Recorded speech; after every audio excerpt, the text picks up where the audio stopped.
Good morning, and thank you for waiting.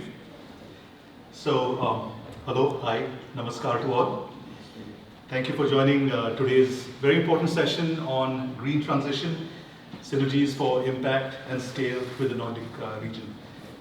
As the councillor said, I'm Sameer. I'm a former World Banker from Washington of Indian origin, currently based in India's Silicon Valley of Bangalore and serving as an investment banker within the green space, having raised money for EV scooter companies as well as with the logistics and AI spaces.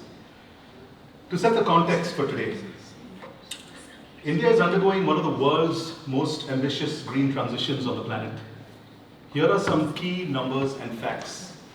A 2025 McKinsey Global Institute report identifies 18 high-growth sectors that could generate $1.7 to $2 trillion in revenues for India by 2030, up from $690 billion in 2023. Among these 18 sectors, two of these subsectors are in electrical vehicles and batteries, as well as with renewables with storage. Second, according to Ernst & Young, and driven by programs such as PM Kusum solar parks and the National Green Hydrogen Mission, India is ranked 4th globally in renewable energy capacity, with solar energy specifically growing at a compound annual growth rate of 36.5% over the past decade. Third, renewable capacity additions are expected to triple by 2030, driven by demand, cost reductions, and climate policies. Fourth, battery energy storage systems, also known as BESS, could meet 35% of storage needs, especially in hybrid projects. Fifth, the world's second largest solar plant is in the state of Rajasthan. Sixth, India is the world's largest EV market right now, with just EV scooters selling to the extent of 1.15 million last year. And most crucially of all these numbers, as of August 15th this year, India is now sourcing over 50% of its energy from renewables, 5 years ahead of schedule. I repeat, for the first time in independent India's history, a huge country like India is now getting more than 50% of its energy from renewables. Perhaps even the father of the nation, Mahatma Gandhi, could not have thought of a better way of celebrating Indian independence than by reaching such an energy independent landmark on August 15th this year. These are huge numbers for a country like India. Huge numbers also represent significant shifts and create major opportunities for Nordic partners across renewables, storage, hydrogen, EV, and the clean tech value chain. Just one example, India's rail network, the second longest in the world, has its first hydrogen train set that is ready for its official launch. The Ministry of Railways has plans to run 35 hydrogen-powered trains under Hydrogen for Heritage on various heritage and hill routes, gradually expanding elsewhere. Just imagine the scale of the opportunity just in that one sector. At the 2022 Nordic India Summit in Copenhagen, the 5 Nordic Prime Ministers and Indian Prime Minister Shri Narendra Modi agreed to deepen cooperation in renewable energy, with Shri Modi specifically highlighting interest in Nordic solutions for supporting India's green transition. Following this, Nordic countries have ramped up investments in India's green sector. Norway's Climate Investment Fund has already invested nearly 200 million in Indian renewables, with more projects underway. Denmark's Impact Fund is also actively investing in green ventures across India. Major companies from this region such as Volvo, IKEA, Tetra Pak, Kone, Alstom are not only operating in India but also contributing to its green transition through technology, innovation, and job creation. So today's Tech BBQ session connects India and Denmark to explore new collaborations and scalable solutions for the gigantic green transition that's happening in India. Our discussion today is an outcome-oriented discussion. It's not just supposed to be a talk show, which hopes to identify next steps in deepening government-to-government, business-to-business, as well as business-to-consumer interaction. We hope to have some time at the end for audience questions as well. My co-moderator on stage, the charismatic and highly versatile Kunal Singla, is a well-known bridge builder between Nordics and India, a big picture ecosystem thinker, a media personality, and runs his own advisory firm, Kobo Advisors. which is basically Copenhagen Bombay Advisors, as a follow-through from his years leading the Danish Federation of Industries in India. Over to you, Kunal. Thank you, Smith, and very excited to be here and to get started. We have an absolute star cast today here with us in the panel, and to get us started, we'll have them introduce themselves briefly, as we've discussed, and if you will add also one point that you are excited about for today's panel about this green transition. So why don't we start with you, David? Ladies first. Okay, thank you. Well, thank you very much. My name is David Eilander. I'm the incoming CEO of the EAC Foundation and Asia House. I'll be starting on Monday. So I'll probably talk more about my present role and experience, which is working 6 years as head of sustainability of NPKA, which is Denmark's third largest pension fund, so an institutional investor and asset owner, and for the past year heading the secretariat, the International Secretariat of INCA, which is the Investment Mobilization Collaboration Alliance, a Nordic cooperation alliance that uses blended finance to de-risk. So we get private investors on board, and I think showcasing that actually has worked and will work in the future. I'm very excited about that. But I'm very excited about this panel. I'm really looking forward to hearing. I'm sorry already half an hour has gone, so maybe we can go a little bit longer, but thank you. Yes. Fantastic. Let's go to Peter. Hi, Peter Schunsson from Copenhagen Infrastructure Partners, where I lead our Indian investment business. We've invested about $600 million in India in renewable energy, and I think for me what's very exciting is to see sort of what's next after solar and wind, and what more we can do in transmission and hydrogen and advanced biofuels. So that's sort of really why I'm focused on. Thank you. Thank you. I'm Gunjan Kapadia. I'm CEO and co-founder of Star Energy, and we make zinc air batteries. These batteries are for long duration energy storage. As personally, I'm a chemical engineer by training, electrochemist, PhD in batteries, and whatever you see I'm here to talk about was my PhD, and I'm taking that forward. And again, I'm very excited to be here, especially to talk to all the panelists. To you, Thijs. Yeah, well, thank you. My name is Thijs Larsen Jensen. I'm the CEO of Hydrogen Denmark, which is what it says in the box, the National Danish Hydrogen Association, bringing together companies and others who work within the hydrogen value chain. And I've had the pleasure also to work on several collaboration projects as part of the Green Strategic Partnership with Indian counterparts. And also, I'm very excited to be here today. I think especially at a time where some people are questioning the value of the green transition. I think it's really exciting to see that such a big and important country as India is really not only sticking to the target, but full steam ahead. And I think that creates both an example and new opportunities for Danish, but also European cooperation and capitals today. Beautiful. And my name is Anders Thorsen. I come from the Danish Export Credit Agency, or IFO. And I'm working on green transition projects that will involve renewable energy, sustainable fuels, hydrogen, etc. And of course, we're also monitoring what's going on in India. And we also have some, but limited business in India, but certainly it can grow. And also, especially opportunities like these. It's really nice to be here. And over to you. Thank you. I'm Nikhil Tambe. I'm a founding CEO for something called the Energy Consortium. The consortium is at IIT Madras, was established about 4 years ago to address something what the council was saying at the top of this hour. It's a large, big transition happening in energy in India. I've seen this 4 years, we going from energy requirements to energy dependence to energy security. So last year we declared energy as a security challenge for India, and so it's one of the top 9 priorities for the nation. I've been also involved in the Green Strategic Partnership, which he mentioned. In fact, we've been beneficiaries of 3 out of the 10 projects that have been funded between India and Denmark over the last 2 years.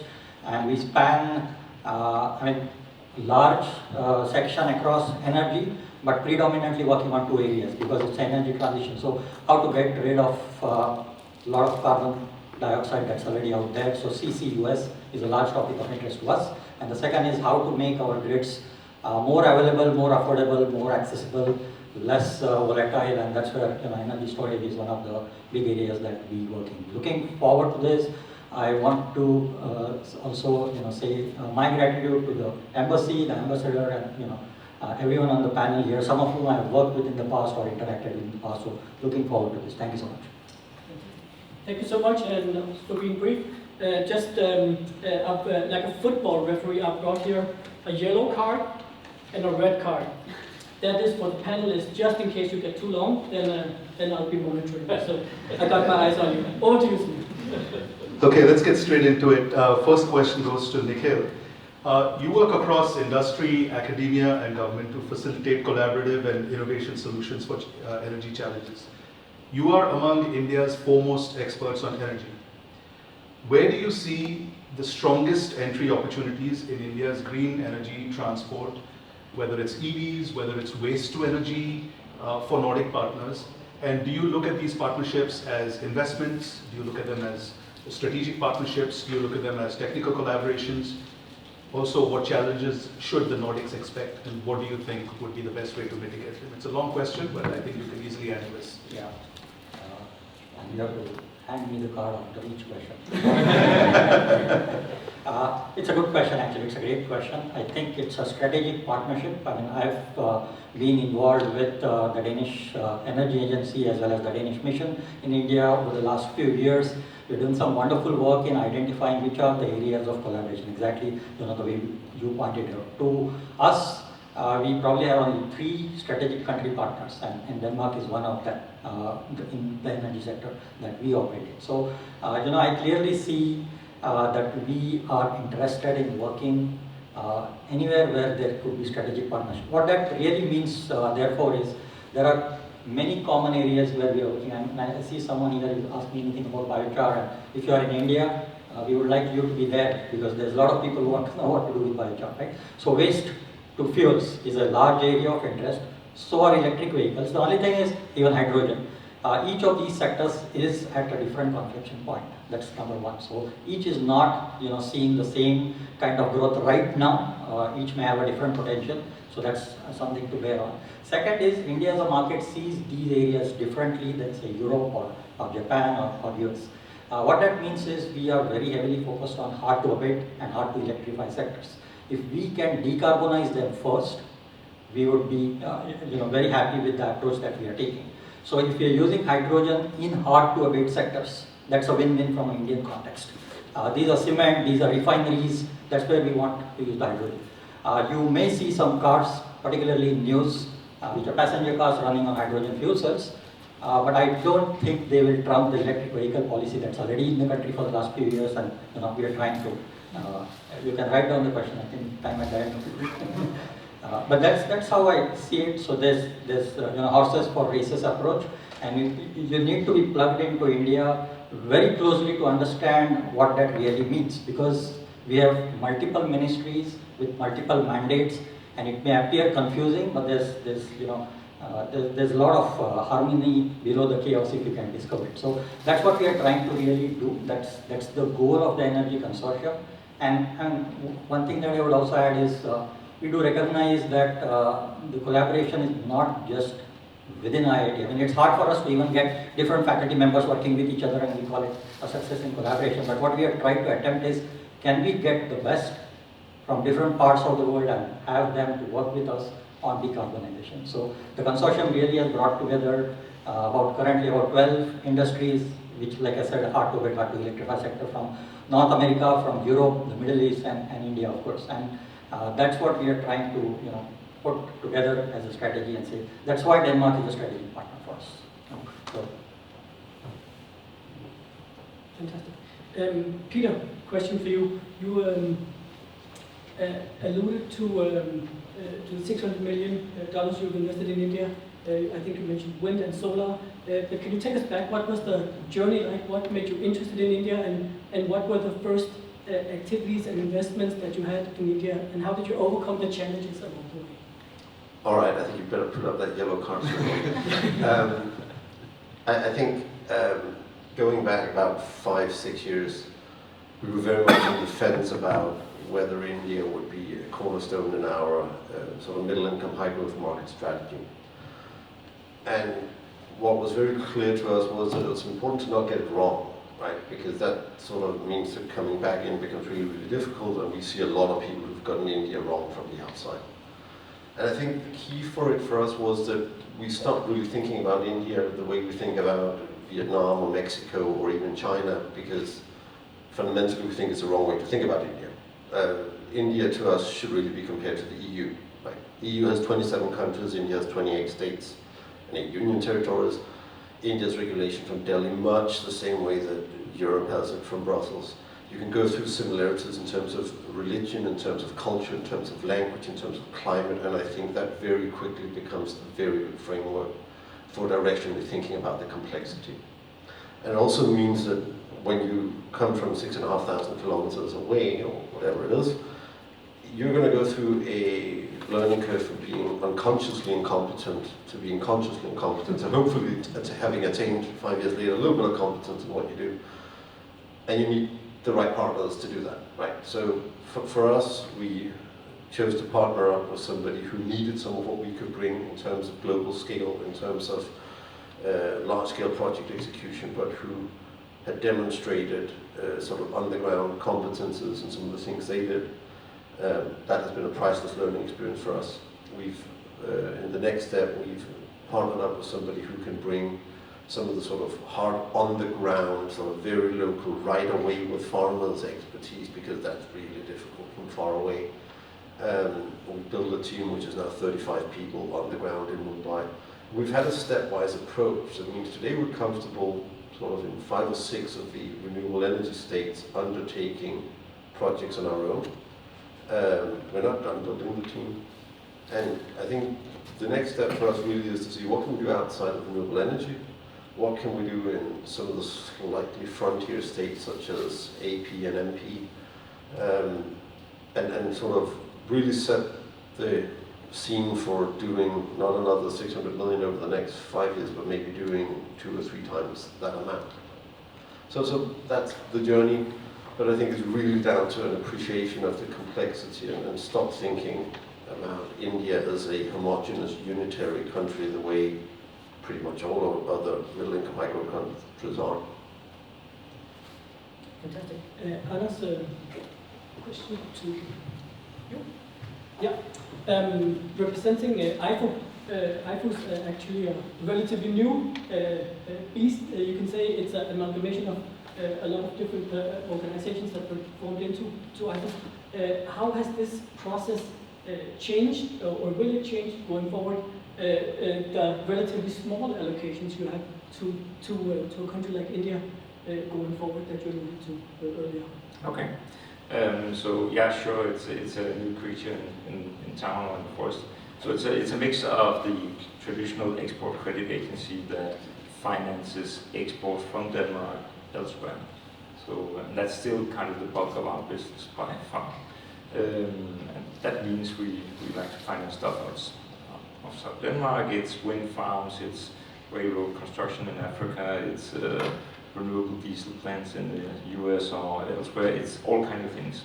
It has to have a Danish content. And then we are merged with the Danish Growth Fund that traditionally does business only in Denmark. And it has this financing vehicle for startups as well. So there's a startup ecosystem in Denmark, and that's supported by us as well.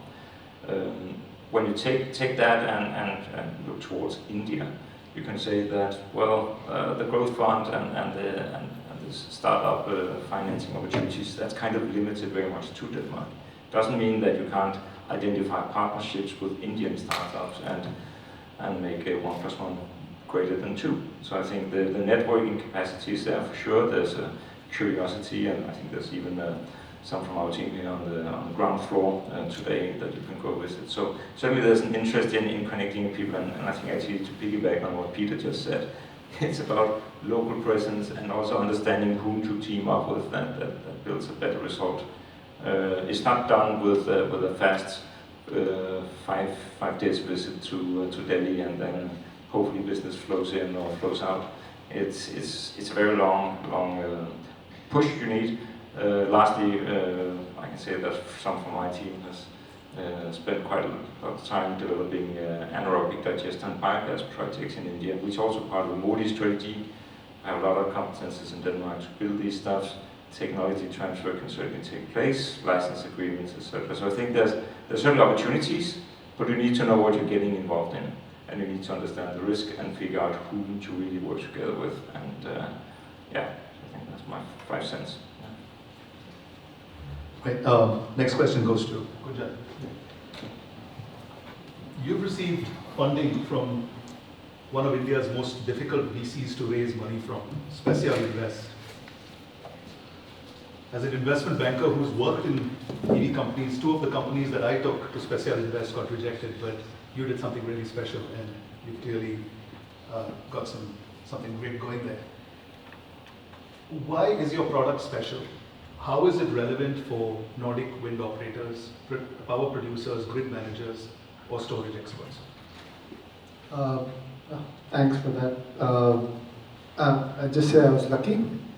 We did raise funds very quickly, so I mean, that doesn't happen with startups. Just to give context, Special Invest is one of the toughest VCs to raise money from, and he was able to raise money in his early seed round, so kudos to him. The other part was, let me answer that in 2 parts. First, what we do, and second, why it's important for Denmark. What we do is we make batteries. These are zinc air batteries. Very specifically, these batteries are for long duration and seasonal energy storage. To put it in simpler terms, we can store or have power backup for 100 plus hours, and you could have energy storage, say that from one season to the other season. Let's take monsoon, you have more wind, you store that energy, store it in the form of metallic zinc. So zinc acts as a carrier. You take that, store it for months, and zinc being very high dense, non-corrosive material, there's no self-discharge. You could store it. Come the other month, which is winter, where you have more demand of energy and the generation is less on the other side. So you come, put these metallic plates into the battery, those are zinc air batteries, dump them, and you get power on demand. So this is where we are very different in terms of we give long time of storage and give a lot of power backup, which is needed for Denmark. Now coming to, in the Nordic region, the dependency on renewables is high, which is the penetration. If I look at Denmark very specifically, you have 55% of wind in your total energy mix, which is a very variable energy, varies from season to season. And then sometimes what happens in Denmark, you get negative energy losses, because negative energy prices, because what you do is you generate a lot of energy and then you don't have supply for it. So then that is where you can store that energy and use it when you use gas peaker plants. So it is twofold. It is cheaper and yes, it's non-polluting. So that's what we do. Next question for Pradeep. You alluded to blended finance in your introductory remarks, and you have experience also from investment mobilization, collaboration, alliance, long word. What was the experience with tools like blended finance in emerging markets, and especially with a view to India from that experience? That's the first part of the question. The next part of the question is, with the new hat that you're wearing from next week onwards in Asia House, how do you already now know or have some ideas of how you would like to, from Asia House's side, integrate and focus on green transition in India as part of your activities there? Okay. Well, I'll give you more leeway before I take okay. I'm glad. Thank you. Maybe I'll just start with your last questions. What will I focus on? Well, I think Asia House has focused very much on the SME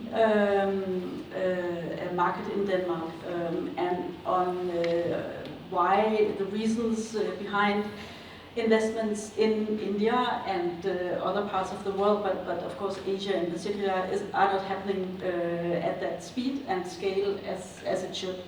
We have some good examples here of great collaboration. I think it's not a problem for larger companies, but for smaller companies there are a lot of obstacles, and I think identifying them and addressing them is key. As for what I'm doing right now, until Monday at the Investment Mobilization Collaboration Alliance, it is very much, as I said in the beginning, taking out the risk for its private investors. So basically, we're talking about institutional investors, so pension funds and the like. From my 6 years working in an investment department at a pension fund in PKE, I just know that these investments, they can be very well presented with a lot of great advantages, but investments are not flowing. And why is that? Well, I think not knowing basically the countries, in this case we're talking about India, not knowing whom to partner up with, not having a big team that has experience from emerging markets or developing economies or growing markets, what we call them. I think those are some of the factors. In Denmark, we have, through the Danish DFI, worked close together, pension funds and the state.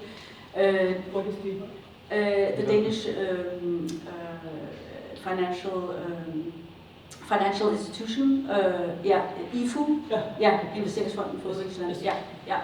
So there was a partnership where you have actually developed this, made this co-creation. So the state goes in, like we do in IMCA, and gives concessional capital, and by that attracts private investors. So it can be a first loss, it can be some technical assistance, it can be guarantees. I mean, there are a number of ways to de-risk these investment projects for private investors.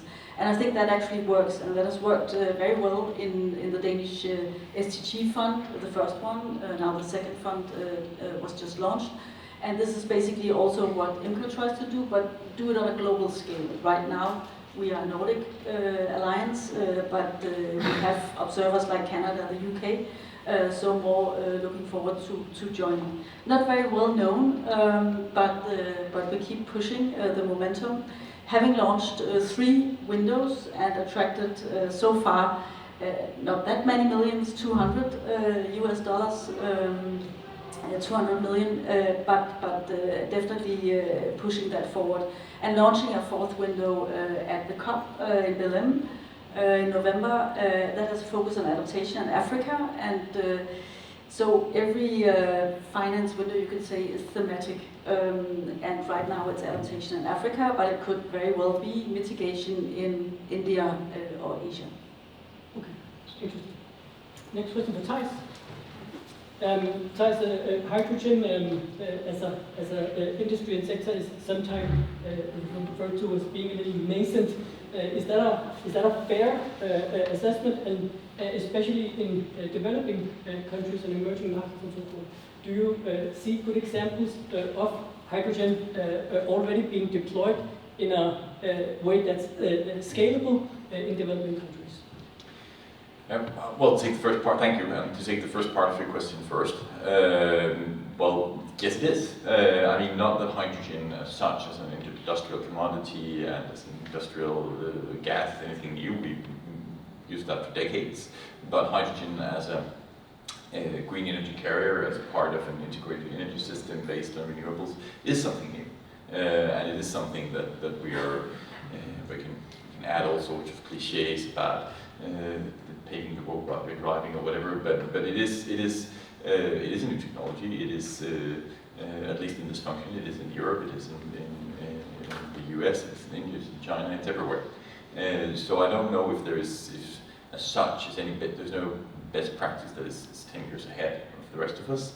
But I think that it very much also comes down to this mix of commercial risk and political will. And here I think there is.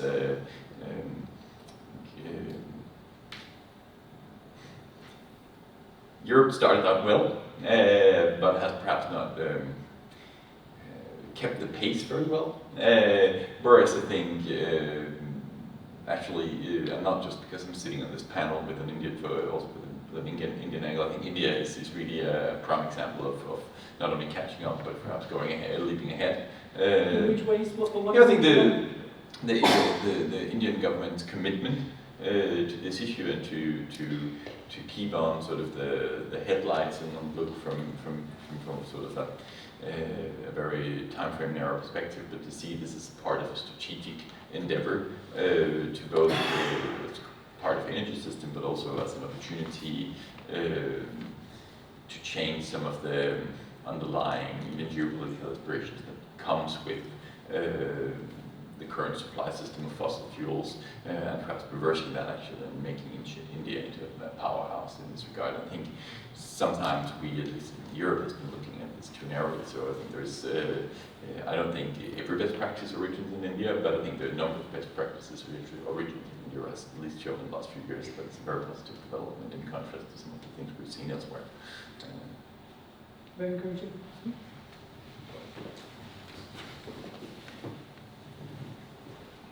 A lot of interesting points have come up in these discussions, but if we carry them on, we won't be able to get to some of the other questions. So we will have time for interaction a little bit later.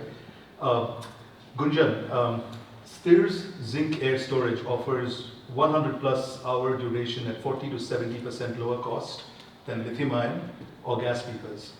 Stir Energy's patented long duration energy storage, also known as LDES technology, uses abundantly available non-toxic material that are inherently safer than lithium. Its modular zinc air architecture enables scalable storage of renewable energy from days to months, making it ideal for seasonal and grid scale applications, as you made a reference to earlier. What exactly do you need from Danish partners now? Investment, strategic collaboration, or market access? Interesting question. Very relevant also. I think what we need is strategic partnerships, market access. Very specifically, why? I would say whatever we are talking from all of the panelists is going from Denmark and looking India as a market. I come here and I see Denmark or a Nordic region as a market, very specifically being the technology that we build. When I say strategic partnerships, Denmark has amazing control systems analysis. They have project development expertise, so much so. And we have the energy or the technology that we have to work on. Now, we are at a very early stage. To even actually make it work, we have to have partners on ground, as you suggested. For us, Nordic is also, Denmark is also new. So we also want to understand the on-ground reality, how things work, how the grid operators work, maybe EnergyNet, maybe it could be project players, Ørsted, and we want partnerships with them first to understand what is the on-ground reality, how things work here. Second would be saying that understanding the technical feasibility of the project, taking those learnings, and then building on top of that the product that is required here. It's not that whatever I build in India is suitable for all the regions across the globe. So I want to understand that first and then build a product accordingly. Given this, say that I would see a very interesting project that was North Sea. You have these energy islands going in offshore winds, and you have almost 25% of the energy curtailed. And I'm not very sure, but this is the news I've read, that the funding was but slowed down and the project is delayed because of the funding issues. And that is because when you have offshore, you have a lot of curtailment, your ROIs are not there. That is where we kind of come in. You store that energy and get your ROIs back quickly. At the same time, when we need to do that, we need a partner with Energy Cluster, and Denmark Energy Cluster, which is actually doing the control systems in Denmark. And we would like to partner with them, understand what's the requirement, and then integrate our system. So that's what exactly I want. I'm going to go a little bit more specific. Name the companies that you would like to be associated with in Denmark. Okay, if it is, say that OEMs, I would say Siemens Gamesa, the windmill makers, whoever are there. If it is project developers, very specifically Ørsted or Eurowind, which does a lot of projects. In fact, the North Sea project was, North Sea Energy Island project was done by Ørsted. and it could be energy cluster partners, technology know-how. So these are it could be a university which we could learn from how to do things. So DTU is one partner we are looking at, and these are the companies we look at. Anand, a question for you.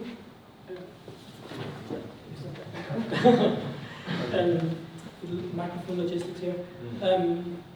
We talked about before the session started, you talked about some of the reasons as to why IFO, structural reasons, regulatory reasons and so forth, as to why IFO has not deployed a very large fraction of its resources to a market like India. Can you walk us through some of those and perhaps come with some suggestions as to strategies as to how some of those could be overcome if we are to actually accelerate this development? Yeah, I can try. So I think actually your view on seeking partnerships in Denmark actually applies very well the other way around towards India. Right? So it's the same logic, two different countries far away, and you need to figure out who to tap into to make a success. And that's also the case from our side. I think you will probably do quite well. Once you get in touch with the right people, you even got Peter right next to you, so that's great. But on our side, I'm looking towards India solely because that's of course of interest because it's only a fraction of what we have on our balance. And the reason why it's only a fraction is actually that we have a fairly well organized ecosystem of financing opportunities in India. As an ECA, we are to add capacity into a market that doesn't really work or doesn't really make ends meet, especially for the longer tenured financing solutions. But it seems to fit quite well in India. So you can say we are either not needed or we are crowded out, or both. But also, and that's probably more important, India has, for a very good reason, a strong wish to internalize its capacity to build things and get things going on their own right, which is a perfectly sane strategy. But it also means that it lowers whatever is imported into India for any given project. And since we're financing whatever is imported into India, and since that's lowered, that kind of reduces our stake and role here.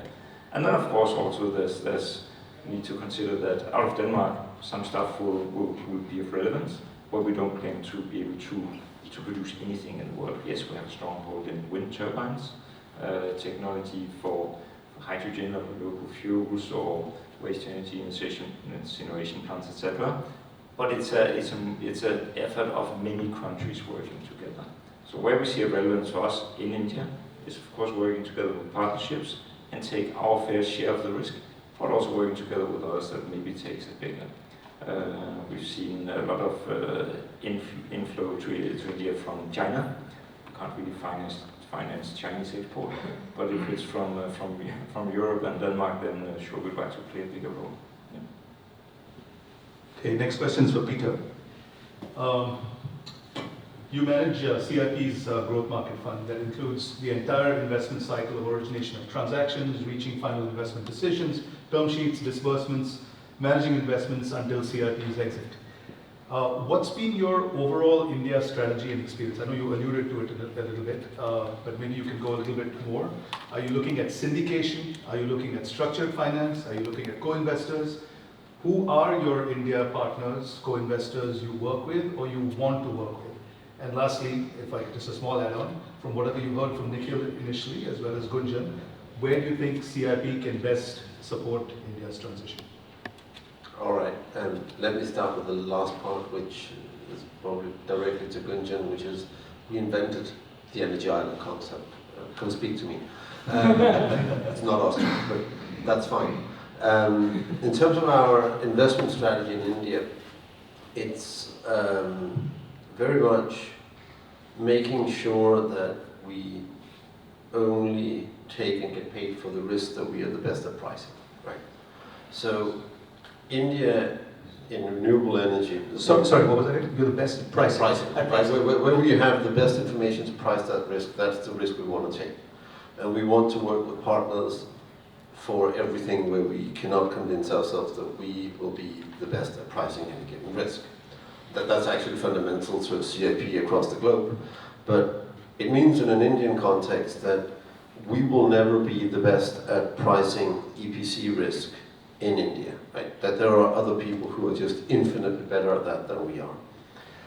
In terms of dealing with underground execution, which is a very local thing when it comes to land and right-of-way and state governments and even more local governments than state governments, we are unlikely to be the ones who are the closest to pricing the risk of getting that right.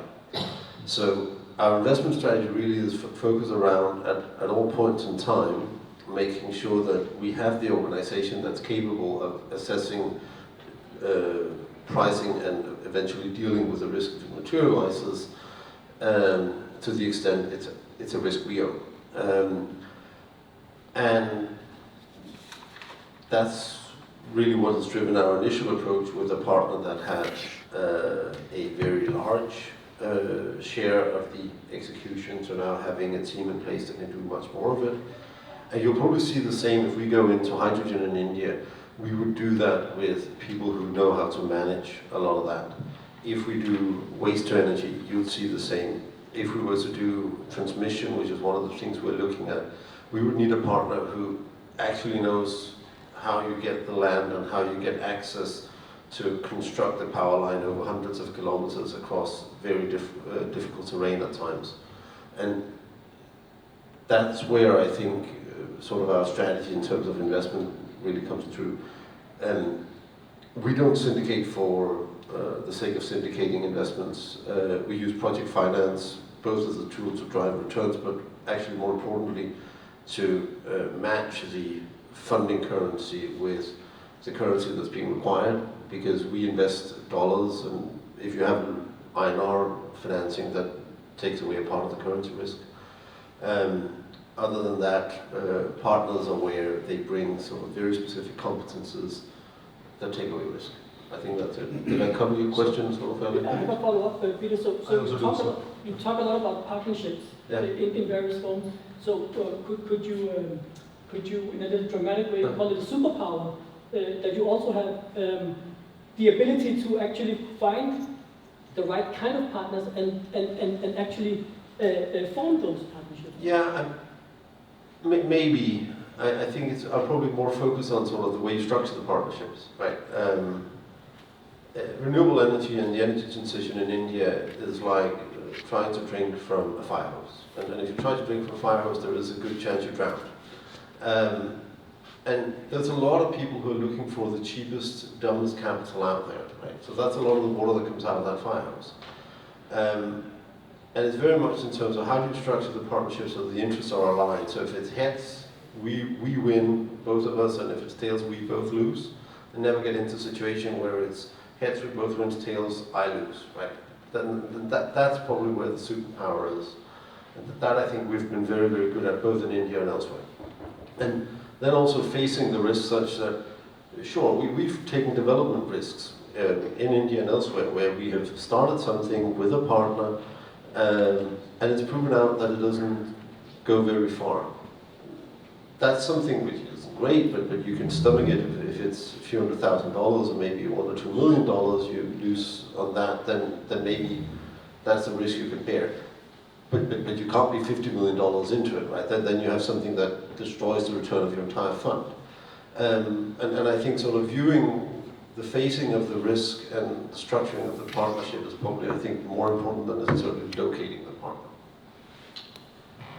So it's a mixture of syndication. Just to carry on briefly for a second, syndication, co-investment, project finance. You mentioned all of that.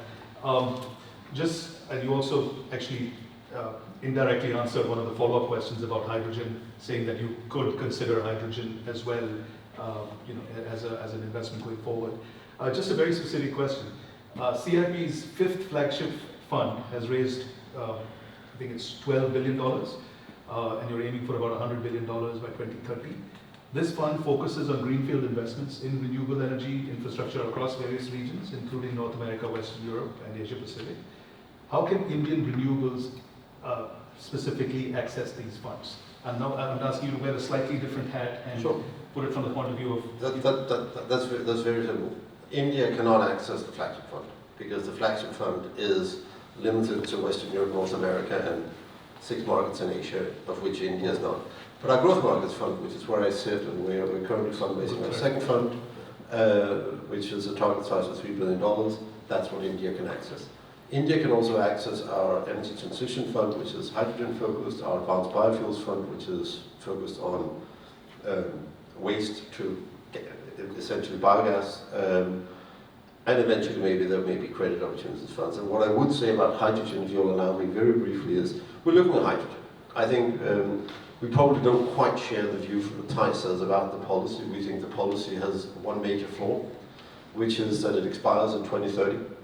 And the policy that gives you free access to the grid, if you commission by 2030, means that you basically need to start building now.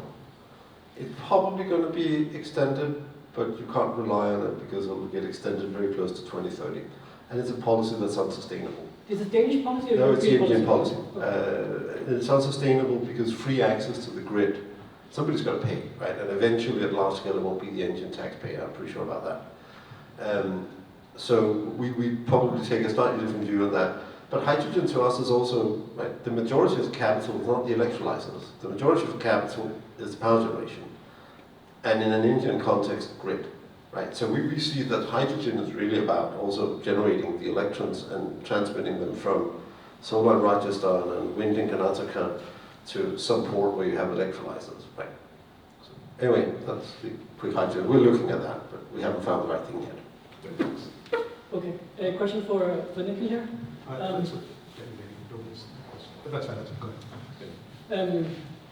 So, as you also alluded to in your introductory remarks, you have actually very unique vantage point in terms of the Indo-Danish energy collaborations, being part of 3 different projects, and also having hosted, which I remember because I was part of that delegation, the Royal Danish family at your beautiful campus in Chennai.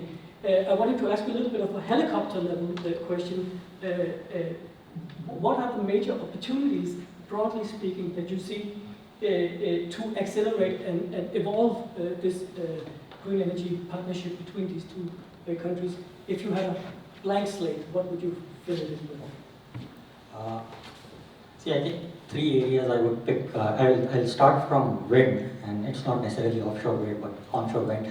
Wind has reached about 52 gigawatt capacity in India, and they're feeling bad that solar has not only overtaken them, but gone to 120. So there's a new goal which has just been announced a day or 2 days back that wind industry wants to get to 100 gigawatt in India. Okay, so that's doubling current capacity in the next few years. And the only competition for you guys is Envision right now, because Envision has announced a 13 gigawatt capacity addition that they want to do in the coming few years.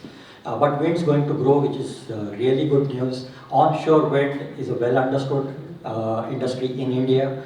It's understood in the sense of what goes wrong and what needs to happen for it. There's going to be a lot of localization, so innovation has to be in how do you localize. Again, it's because of the cost disadvantage sometimes, and as you brought out, and that's been the norm since the first wind turbines came up in India, which is the OEMs never want to own the land on which the turbines come up, but in India they like people who can, they like developers, somebody who can take care of everything, getting the turbine up and making sure it runs and provides. So, that kind of model will continue with a lot of localization. One of the gaps within that is skilling.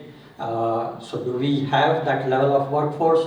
Yes and no, somewhere is the answer. And again, we have partnered with the Energy and Climate Academy and Apprendio to bring some of the skilling and certification methodologies that are deployed here back in India. And one opportunity I see for that, for example, I was at a thermal plant last week. The plant generates about 1.5 gigawatt by burning lignite. And they were running at 1/3 the load in that plant. And the reason is they're saying that their state is buying so much renewables that they are curtailing the thermal plants. Okay, you have to hear this to believe it, because otherwise you want, on macro level, you would not even think about this. But that's happening. So these 2 things put together, the fact that wind has to go to 100 and the fact that thermal power plants are falling back, and it's also because the tariffs have become really attractive over thermal. So that's one large area. Biofuels is the second big area. Again, the thing is, biofuels has been there in India for a long time, so it's not necessarily new in terms of technology. What's been the Achilles heel in biofuels has been, there's not been a specific consistent policy saying biofuels have to be used by somebody. I mean, make biofuel, if it's cheaper, people will buy. It's not really a policy route, it's like, let the market decide what can happen. And it has not done well in the past for that. And there's a lot of challenge in biofuels because, I mean, it's segregated supply. You don't get, I mean, the biochar guys left, but you don't get the bio residues, the biomass in one place. And so you have to have a very different philosophy of how you run it as a business. But biofuels going to be a large thing. The announced target is that we want to reach 27% blending of ethanol in the next few years. Okay, so what this means is more than a quarter of our fuels which power the industry are going to be biofuels. And a lot of people are scratching their heads on whether it's going to cut into our food supply or not. But the fact that we are talking about it very seriously, so biofuels is number two, and hydrogen continues to be the the king. Why I think it will be, and what's the main difference is, for example, EVs. Samir talked about EVs. The first EV policy rolled out in 2015 in India, and it subsidized the buyers. It said if you buy an electric vehicle, the government's going to give you, so much extra money and in the form of a tax rebate, and it's also subsidizing the product itself. So they infused the market. They felt that the market, if there's no buyers, the electric vehicle. So that's how it started. Now then we had the advanced cell chemistry, PLIs, the production link incentives come up, and this year there are customs duties waived off for batteries if you make them from recycled lithium, including from what's in the country or outside country. But hydrogen is different because what's subsidized is production. So if you are building an electrolyzer and generating hydrogen, it's subsidized. The market is not subsidized. So everyone is crying that there's no off-taker, why should I make hydrogen right now? And I think that's the issue which is common across the world. And we thought we will like to export it, but then I don't know so much in Denmark, but UK came up with a regulation which makes any hydrogen bunkering within UK as not legally straightforward anymore.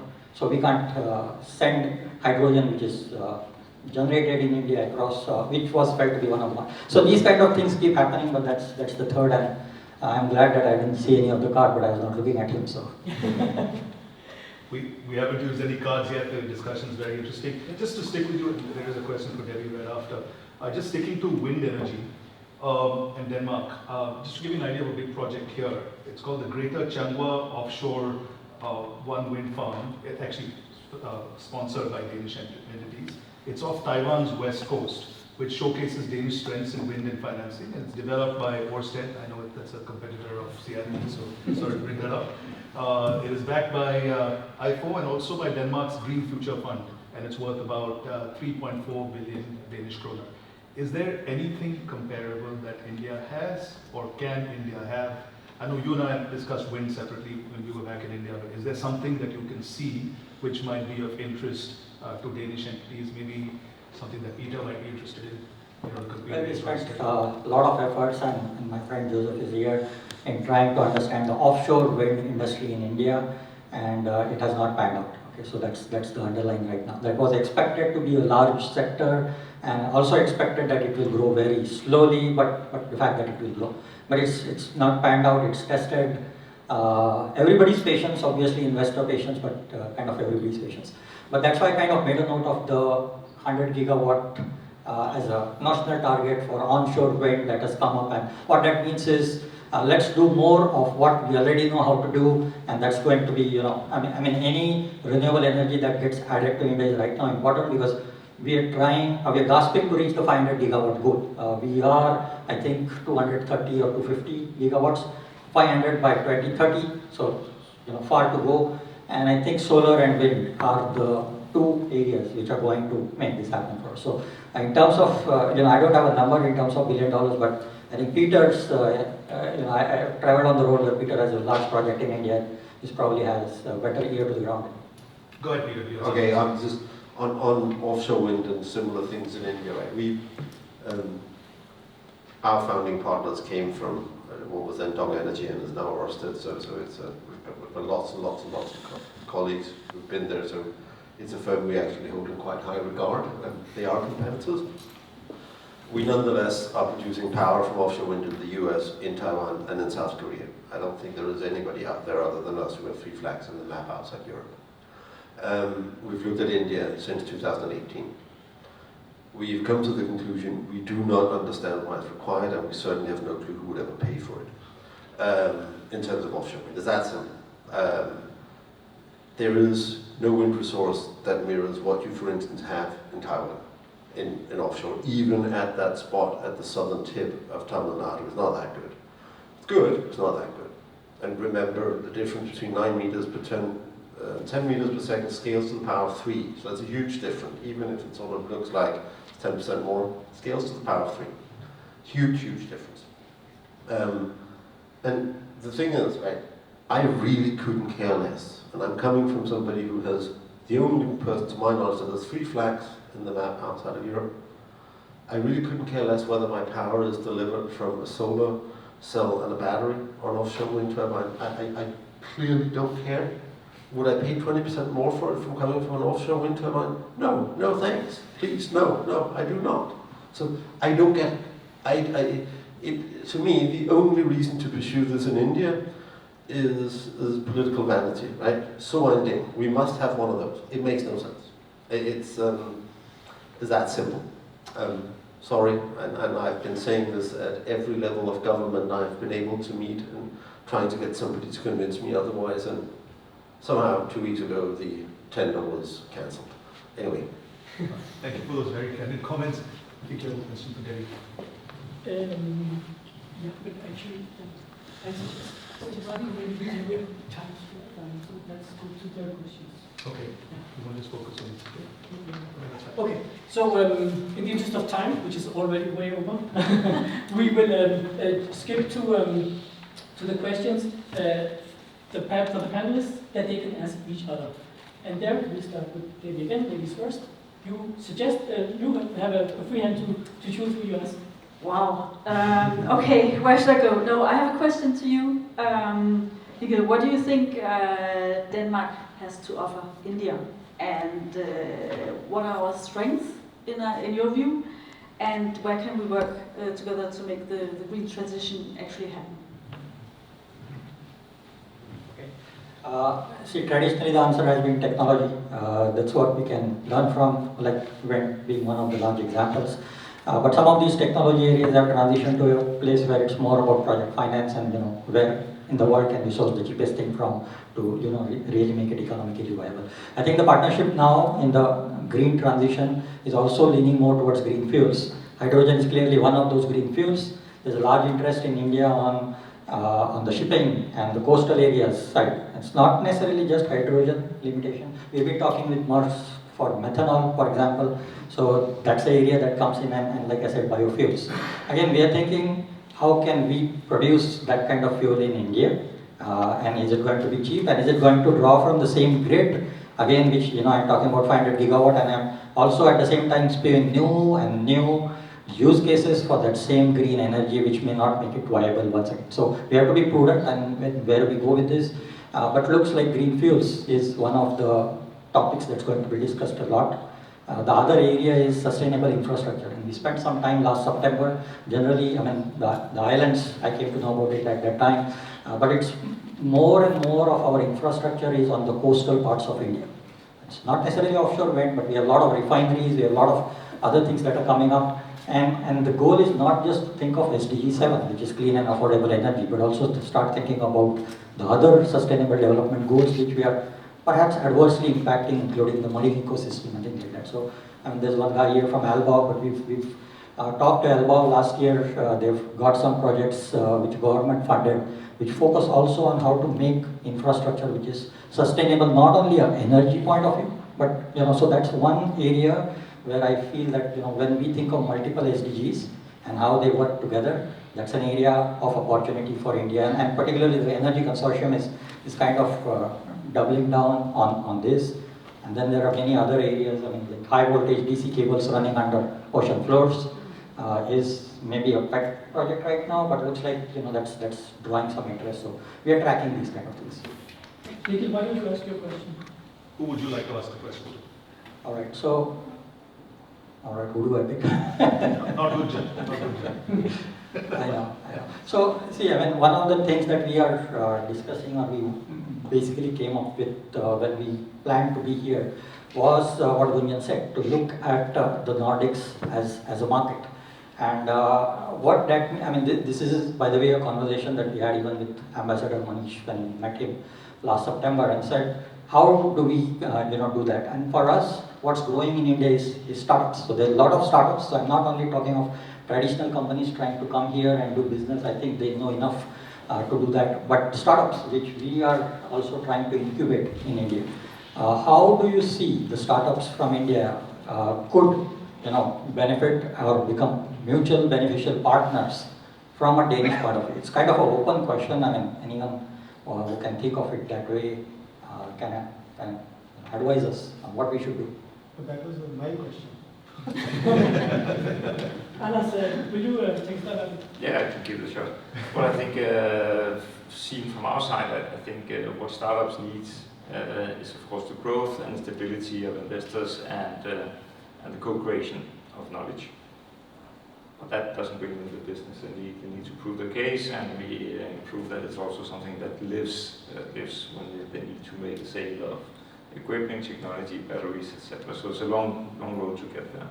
I think what being Danish startups could do for Indian startups is basically just to have access also to the capacity of the Danish growth fund and the ability to make small investments. It is in fact small investments. It's usually limited amounts, but still, I think besides the money, I think the networking is of importance to me to figure out whom to meet and whom to get to introduce to. Goes both ways. So yeah. Would any one of you also want to take a shot at that question? So are we on our own, or should we talk to somebody to fast track that? I think you have I'll get back to it, but I think you have investment Denmark, you have our vehicles for financing, but it's you have to travel through a lot of gates, right, to get there, and that's true for Denmark, but also certainly true for India, right? I don't think you'll find stupid money lying around, but clever money handed out on very selective basis. Yeah. You want to ask your question? I think it was covered actually, because you reflected very well on the priority and ranking of green transition in India. What you do is that you of course select the hard to break sectors where you can't really direct electrify, and that's where you deploy your green methanol, your hydrogen or hydrogen derivatives. You don't smear it all over the place, because in reality, and also as Peter said, nobody wants to pay a premium for something if you can get it for less cost elsewhere. So I think the prioritization and the realism that's happened since the hype, you can call it the hype, right? I think that has added some sanity into the discussion, and that's really something we appreciate. Taz, you have a question for any of your co-panelists? Well, yes, yes, of course I do. Just trying to sort of not ask the same question that has been asked already, but perhaps you. Also, just interject really quickly. I just think that there might be some scope for collaboration between both of you as well, in terms of, he has a very interesting hydrogen center. Before I came here, I actually went to IIT and saw his setup, and he has an amazing hydrogen center that he's built at the IIT setup, and it might be of interest for you to have a discussion with him later. Yeah, I mean, definitely. No, but I mean, judging from your experience and looking at the green transition that's going on in India overall, not just hydrogen overall, what is the one main lesson that perhaps not only Denmark, but perhaps we as Europeans can take from what's going on in India at the moment? I think that's the toughest question I've had today. Very specifically, I do not know how. I just say what the lessons I have from India. To for me so I don't represent only the startup that I am, I also represent all of the startups that I have in India, that we have in deep tech. One of the lessons that we say is the hype has to go out of the talks that we do, and actually believe on data points, build validations, do things. So I think validation is one point. I would just take that you do the validation, scale slowly. We have this saying that when the investment comes in, we typically say that, oh, scale fast, do this. I would say first validate, again scale up, and take another step, again validate, take another step. So that's the thing. Peter, any questions for anyone? I actually want to follow up on that and ask a question to you in the background. Okay, so we come from the point of view that we want to find a home for really scaling renewable energy, right? I mean, we don't really think it's worthwhile starting the machinery if we can't deploy $100 million. So what's the path to me finding a project where I can deploy $100 million of equity into something that has your product and gives me a good return on that infrastructure investment? So let me fast forward after 5 years. Whatever your questions, I'll say that I'm 5 years down the line, then I would take that question once I have validated the product. But very specifically, I would say that the bankability and then on a project, what you said is the cost. So it doesn't only come with the cost. It also comes with the safety. It also comes with the regulations. And if I were to put in money that is $100 million, if at all, on someone or a technology, it has to be bankable in all sense. Typically, we do look at, and one of the aspects that we typically miss, I'm not very sure that we miss on, we typically look for, and that's very specific to energy sectors, which we go into LCOEs, which is levelized cost of energy. Now, when I go to an energy, I just go to the point that I just look at that system, but I don't look into system integration, I don't look into other things, how much it would cost eventually, to the end, what is the pinch to the consumer eventually. So I would look at the overall cost and then try to do that. No, thanks. Can I just follow up on that? Because I think the flip side of what you're saying to me is that I think there's probably a lot of technologies in energy that never happened because the political framework, the regulation wasn't there to support it, right? And just to give you a sense, if the auction system for storage is something that goes around sort of 4 hours daily discharge, and that's the auction framework that there is. You may have a product that would fit great and lower the cost for the end consumer, but somebody who designs the auction framework needs to figure that out, and there will be people whose livelihood depend on them doing the wrong thing, and they will be very, very good at doing the wrong thing because that's what their livelihood depends on, right? So. How do you overcome that in an Indian and global context, I guess, is my question. So that I would just go one point back and say that, did we have this 4-hour storage before? So there was, we call it a syndicate, there was a syndicate for coal-based systems, I mean coal-based power, thermal power plants in India. They had gone, I mean, as he suggested, like 33% has been like curtailed now, and it's going to renewables. So it's not that policies are not being changed, it's not that it takes a due course of time. You bear with it and you try to force the government to build the policies, you do your own part, but again, I would not say that I would be the only one doing that and I change the policies in India or globally. It's not possible, it would take its time, but it does happen. On the other side, being a pessimistic view, the other side of the view is it does happen, it does change. We started with Debbie. Does anybody have Debbie a question? We'll end with that. And there will be a summary. We will have a time for maybe 1 or 2 questions. We have run over. He hasn't used the yellow card or the red card. We don't have the time, but we take the time. We'll take the time. So does anybody have a question for Debbie? I just thought maybe you might have one, I sensed.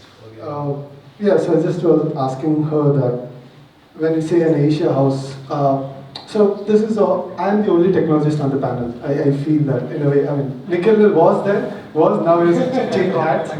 So what do you think? How the partnerships with startups work when we come to Asia House, and how do you look at startups? So the other side.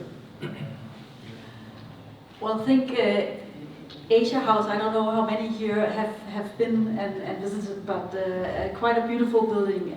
So having the you could say frame for engaging and meeting and having all these discussions, I think that is the main aim of Asia House, and then of course also having some specific knowledge in this area. But I think very much building the bridge between Denmark and India, Asia in general, and building that out, but having this understanding of where you come from, where we come from, and where can we meet in the middle. Thank you. Okay, we're briefly going to open up the floor to questions. I think that's, we'll have a little summary of everything. We've made a note of pretty much everything that's been discussed. Yusa, you've had your hand up for a while. If you can keep your questions brief, we are out of time. It's very brief. Yeah. In fact, he just asked a question which everybody is dodging. The way you get into the 100 million and change the world is not the way the coal is changed over time. What you do right now, which is what we are doing here in the US, is what's called grand challenge. And the grand challenge has been there is more hydrogen in the world and on Earth than anyone else. The problem is carrying it. So our company right now has developed a technology which was actually based on the original Hewlett-Packard hydrogen battery, which never came to life because Samsung killed it. And you probably know the story where the Eastman Kodak people killed the digital camera, only to find out it come back and kill Eastman Kodak. So right now we have a technology in Colorado, USA, and I was invited by Ambassador Manish here to talk to this panel for that. We have a very disruptive technology to invest, and the grand challenge in hydrogen, which you dodged very nicely, is hydrogen is great, everybody says that, and everybody likes the name hydrogen. Problem is, I have something that carries hydrogen in this bag that's worth about 26,000 liters of hydrogen. That type of technology will change the world. So do you think that is I mean, nobody's saying who is the elephant in the room. The main challenge with hydrogen is to be able to carry it safely with no pressure and in a very small volume. We have included 89.2 liters of hydrogen in a tennis ball that she can put in her pocket and walk and press the button and power her phone. So that's the kind of technology that's needed. May I ask you who's so the I'm question asking directed who to? will fund this in Denmark? 1 second, yeah.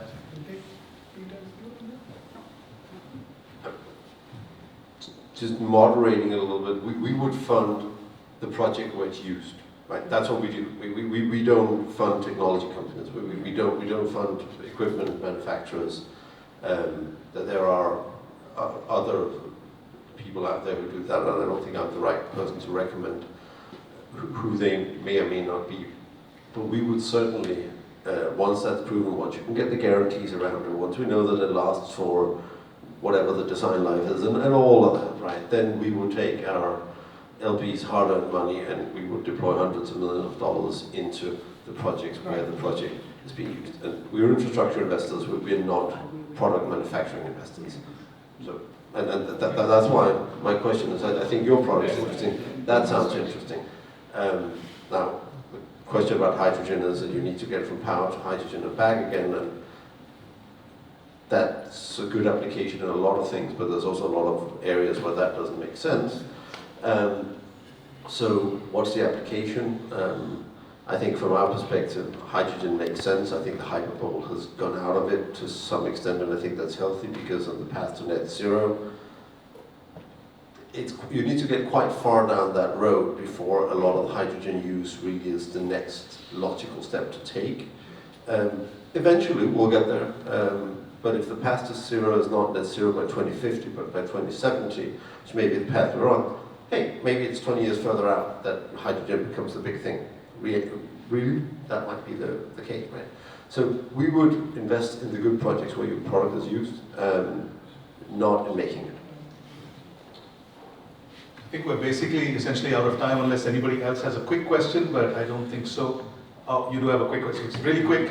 And please mention who you are and who this is directed to. Yeah, my name is Sadat. I've been in Denmark for 23 years, but I'm born and brought up from Bangalore, worked in a refinery in Mumbai. My question is, for energy transition in India, we talk about green hydrogen, but where is the green power going to come from? And do we have that much green power to call it as a green hydrogen or in hard to abate sectors? Because that's the biggest challenge, according to me, in the sense whether it's going to come from renewables, air, wind energy, or solar, and do we have that capacity to build that much exhaustive energy to get only the hydrogen, and then pump that hydrogen to all the manufacturers. So you basically have a capacity. Would you take Peter that? wants to Oh, Peter wants to answer. I'm just going to answer back with that. Yes. But the answer is yes. Maybe we don't need a mic for that. Yes. Yes. That capacity is certainly getting in place. Yes. Okay, great. I think we're pretty much. Oh, I have one more question. Hi, I'm Joseph from Innovation Center Denmark. Very interesting panel. Thank you so much. Gunjan, quick question. Achieving technologies with over 100 hours of battery storage, and maybe also relating to twice a little bit. Is that taking hydrogen storage out of the equation a little bit? I mean, again, a question asked, straight answer, yes. But given that the use cases, so no technology is, I would say that I would replace all the technologies in the world, and and the other way is, doesn't mean that my technology doesn't fit anywhere else. So it's a use case based solution, and yes, it would take out a big chunk of hydrogen, yes, and as well as DGs, diesel generators. So I beg to differ, because I think it's not a fair comparison, because the purpose for hydrogen should be hard to abate sectors. So if I can have energy storage, In storage. say again. So India is not looking at hydrogen as a storage medium right now. They may hedge on it just because it's too costly to sell right now, and I don't know what to do. So I call it so that I can hedge another 3 to 4 years. But ultimate goal for hydrogen is, can I replace my fossil fuel with a portion of hydrogen or any other green fuel? Of course, economically, and like you said, it's green the way I made it. So it's for those markets. Academically, I think we can compare anything. Yeah. So you can compare anything to everything, but that doesn't make sense. So I think we've pretty much reached the end of the session. Unless any of the speakers have any quick final points, I'll let Kunal go ahead with a quick summary of the entire discussion. Well, not the entire discussion, but some key points of the event. Yeah. We'll have to throw out a few yellow cards. Let's keep this closing remarks. Yeah. So just to and thanks to all your panelists for bearing and participants for bearing with the technical problems and so forth and delays. But a lot of exciting points have come up now. If we focus a little bit on the how do we move forward from here? There are just 3 points I want to focus on in that regard. First of all, as has been alluded to also, the overarching umbrella of the Green Strategic Partnership already provides an excellent platform to actually bring closer Denmark and the Nordics with India. And we've already heard about specific projects that's taking place within renewable energy within the Green Strategic Partnership. So it's just to underline that we actually have a great framework in place already. And then there's some exciting political developments. There's a lot of geopolitical turmoil, of course, but there's some very exciting political developments happening. There's a free trade agreement that has been entered into between the EFTA countries, of which Norway is part. There's hopefully a free trade agreement in place within the end of the year between EU and India, which will be a very, very big booster for a lot of the things that we've talked about here. And specifically on the event side of things, there's a hydrogen-focused delegation coming from India to Denmark in October, I believe. And there's also discussions about a Danish delegation within hydrogen going to India and so forth. So there's a lot of things happening. There is a roadmap that's being developed.